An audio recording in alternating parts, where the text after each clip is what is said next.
প্রশাসন তাকে পালিয়ে যেতে সহযোগিতা করছে তাদেরকে এমনকি আগে শাস্তির ব্যবস্থা করতে হবে। কারণ এদেরকে শাস্তি না দিলে এরকম আরো নেতা খেতে তার দেশ থেকে পালানোর সুযোগ করে দেওয়া হবে। তাই এদেরকে শাস্তি দিতে হবে এবং আমাদের বর্তমানে ছাত্ররা এবং যারা সরকারের দায়িত্ব আছেন সবাইকে অনুরোধ করব এদেরকে যাতে পালিয়ে যেতে না দেওয়া হয়। আর এরা কোথায় আছে দ্রুত আপনি এদেরকে বিচারের ব্যবস্থা করুন, কারণ এদের বিচার জনগণ দেখতে চায়। এদের বিচার যতক্ষণ মতো দেশে না হবে ততক্ষণ মতো দেশের শান্তি শৃঙ্খলা ফিরে আসবে না।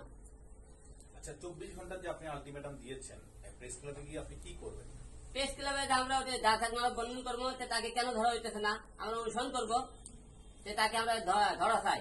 কারণ আমার এই আসামি খুনিতে আমি চাই এবং এর জন্য আপনি সবাই জানেন আমি আরাফাতের জন্য কিন্তু একটা গানও করেছি। আজকে আমরা কাউ কাদের তাকে নিয়ে একটা গান বের করতেছি, কালকে আমরা রিলিজ হবে। ঠিক আছে,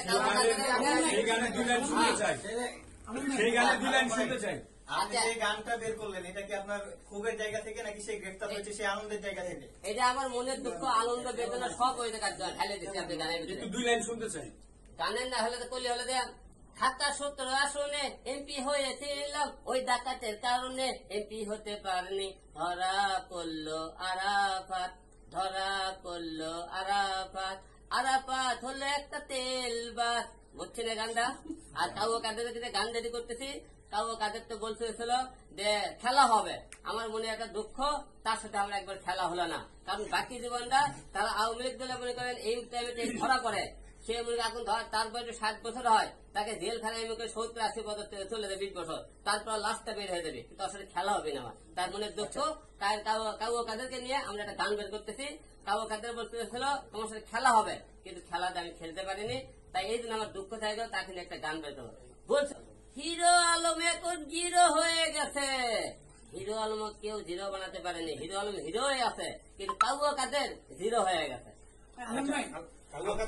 আলম ভাই একটু বলি, আপনি বিচার চাচ্ছেন, ফাঁসি চাচ্ছেন, এছাড়া দেখা যাচ্ছে আপনার ডিম নিয়ে ঘোরার কারণ থাকছে। ডিম নিয়ে ঘোরার কারণ তারা খুব অন্যায় অত্যাচার করছে।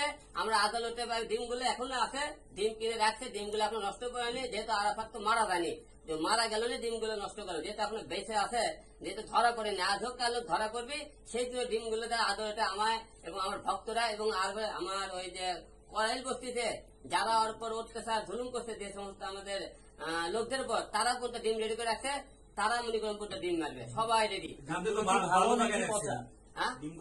ডিম ভালো কথা সব পাওয়া মারা হবে। ফেরত চাচ্ছে তাদেরকে কি বলবেন? অনেকে বলছে যে আপনি যে মিষ্টি খাওয়াইলেন ধরা পড়া নাই, তাহলে কি মিষ্টি কি মানে মিষ্টির টাকাটা হয়তো জলে গেল, এটা নিয়ে কি বলবেন? এখন মিষ্টি জনগণের টাকা জলে গেছে অনেকে বলেছে, তবে জনগণকে আমার ভক্তরা যারা মিষ্টি বিতরণ তাকে একটা কথা বলতে চাই, জলে জানি কিছুই, যেহেতু এখন সে দেশে বেঁচে আছে, একদিন ধরা হবে, আপনাকে মিষ্টি টাকা বিফলে যাবে না, আর বিচার হবে বাংলার মাটিতে।